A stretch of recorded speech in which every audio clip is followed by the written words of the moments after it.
What's up, guys? My name's Noah. I make music as Haterade here for Sounds Good. I haven't made a video in a few weeks because I wanted to share a really good quality concept with you guys. And then I had a song come out and I thought this is a perfect opportunity. So many producers struggle with making really big sounding songs, and a lot of them think that in order to do that, they have to have a lot of layers. And I sort of wanted to dispel that for you guys today and show you guys how to make a big drop with really very few layers. And my new track is a perfect example of that. So I'm going to play this track from the build-up and then into the drop. And then I'm going to break down a couple of key concepts that you want to keep in mind when you're writing a minimalist drop with maximum impact. And before I do that, I wanted to thank you guys for watching this video. I wanted to thank you for your support on the Sounds Good channel. It means a lot to me. If you guys want to continue to support the Sounds Good channel, grab the Clouds Volume 1 sample pack. It's full of awesome samples and MIDI files and project files. So much good stuff in there. And if you guys just need some help finishing music, grab the finishing music checklist in the description of this video. All right, let's listen to this track. So this track is called Smash, and it is one of my favorite tunes that I've made. And it came together really quick just because it's really simple. So I'm going to play it for you guys, and we'll break it down.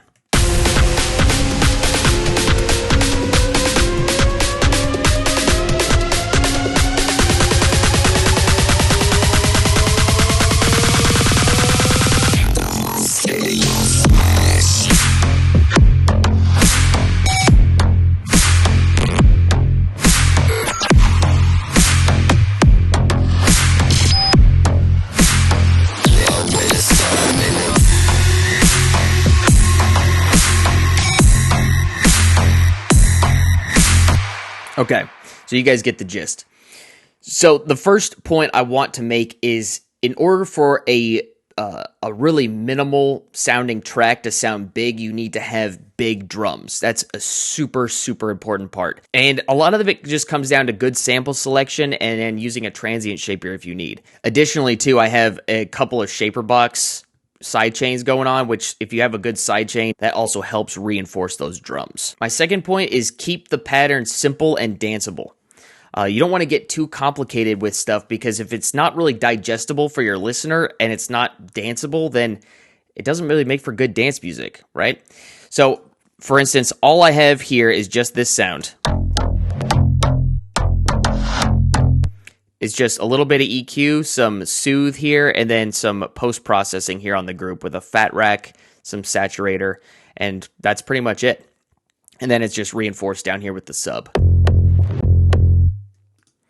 So those two together.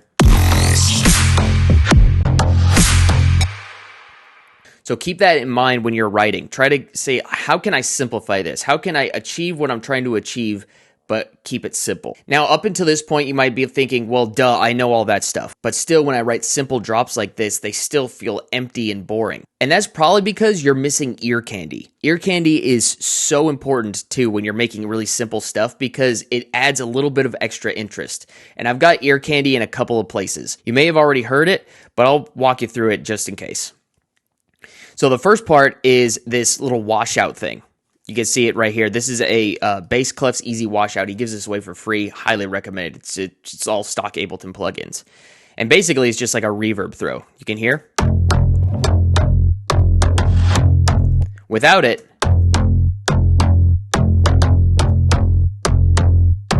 it's kind of boring. So that adds just a little bit extra flair there. And then I have a couple of different glitch sounds, right? I've got this thing right here, which is just a sawtooth wave with a bunch of OTTs. And then I've got this sound down here. Just a glitch sound that I made. Here's another one. And here's another one from Splice. And then down here, I've got a couple of reverbed hits. And this one.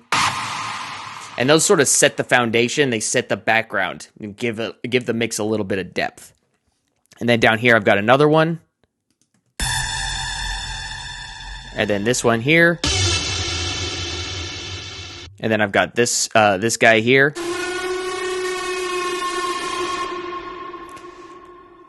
And then I've added this simple layer here, which is just the same MIDI pattern here with a different bass on it and a ring mod, and it sounds like this. So all together,